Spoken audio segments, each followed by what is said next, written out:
राम राम राम राम राम राम राम राम राम नारायण नारायण। जिसका फल दुखों की प्राप्ति है, रजसस्तु फलम दुखम।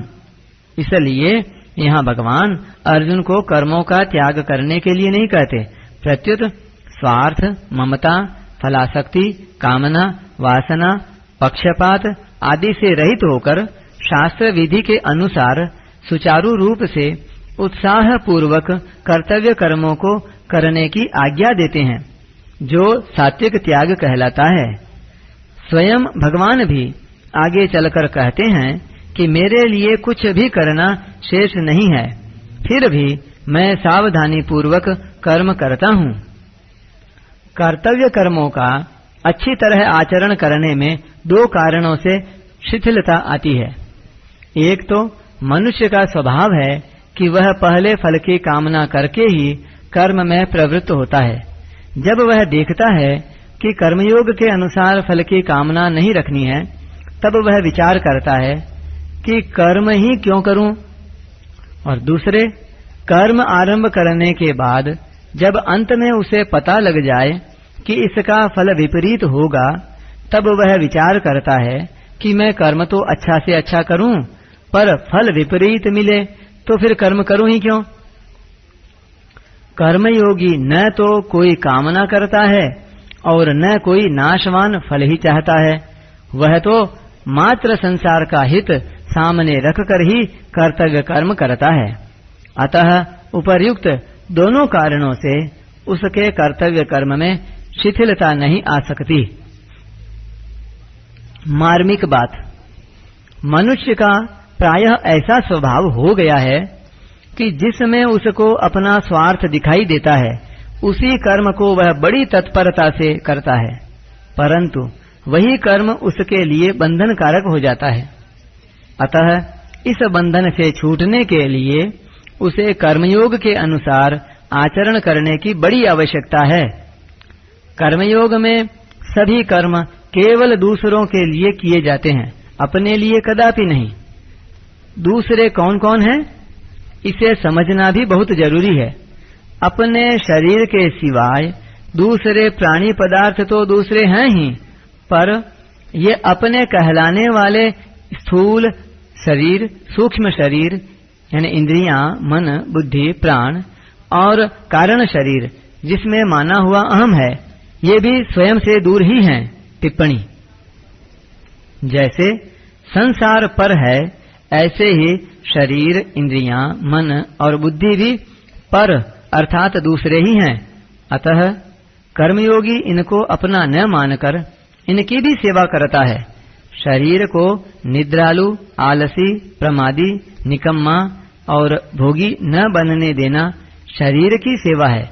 इंद्रियों को सांसारिक भोगों में न लगने देना इंद्रियों की सेवा है। मन को किसी का अहित सोचने में, विषयों के चिंतन में तथा व्यर्थ चिंतन में न लगने देना मन की सेवा है।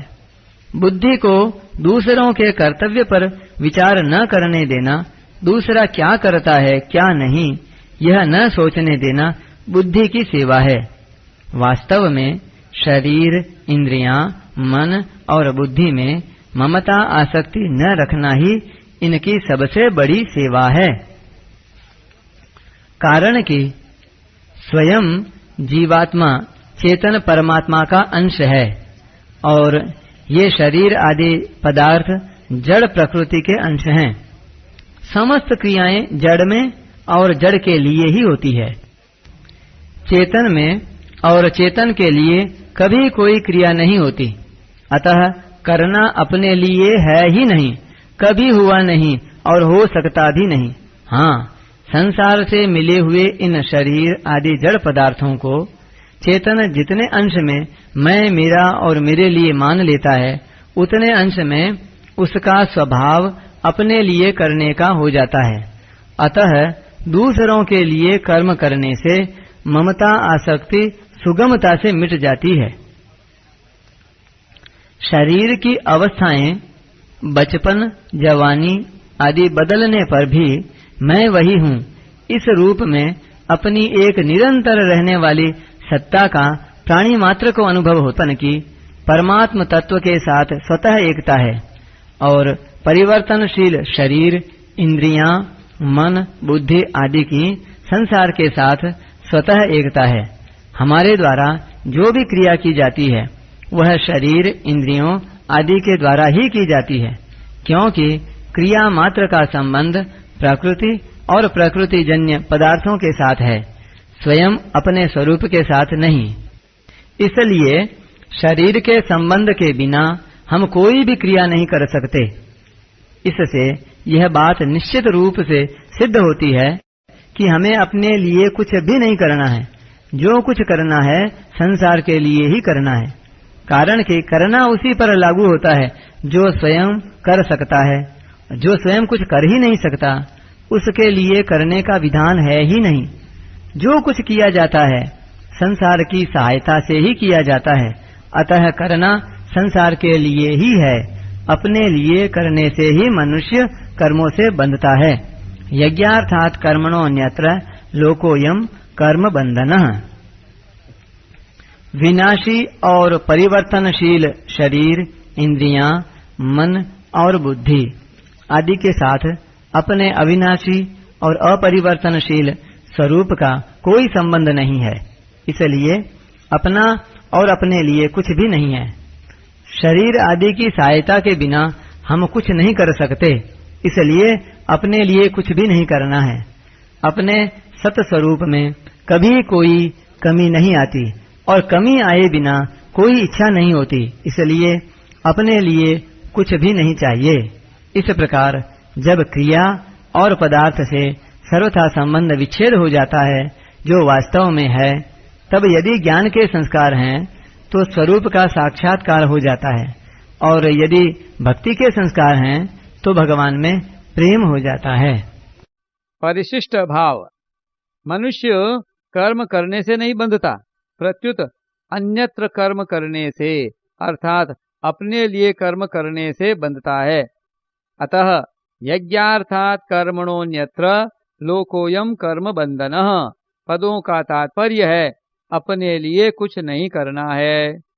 मनुष्य कर्म बंधन से तभी मुक्त हो सकता है जब वह संसार से मिले हुए शरीर, वस्तु, योग्यता और सामर्थ्य, बल संसार की ही सेवा में लगा दे और बदले में कुछ न चाहे। कारण कि संसार हमें वह वस्तु दे नहीं सकता जो हम वास्तव में चाहते हैं। हम सुख चाहते हैं, अमरता चाहते हैं, निश्चिंतता चाहते हैं, निर्भयता चाहते हैं, स्वाधीनता चाहते हैं, परंतु यह सब हमें संसार से नहीं मिलेगा, प्रत्युत संसार के संबंध विच्छेद से मिलेगा। संसार से संबंध विच्छेद के लिए यह आवश्यक है कि हमें संसार से जो मिला है उसको केवल संसार की ही सेवा में समर्पित कर दें।